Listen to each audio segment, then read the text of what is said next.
Hey guys, I'm going to show you how to connect Facebook to Prezi. So to start, go to prezi.com. Now once you're here, go to your profile at the top right. Once you click that and go to account settings.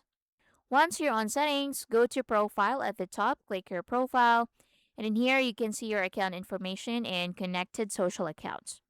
Now in here, let me just disconnect Facebook just to show you how to connect. So to start, click the Facebook logo and click connect. So Prezi is requesting access to name and profile picture, email address. So you can edit access in here.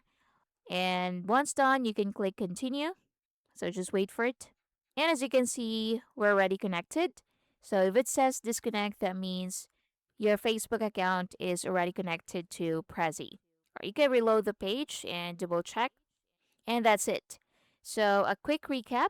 So go to your profile at the top right, go to account settings, then go to profile, then look for Facebook logo and click on connect. Then follow the following prompts, and that's basically it. Thank you for watching.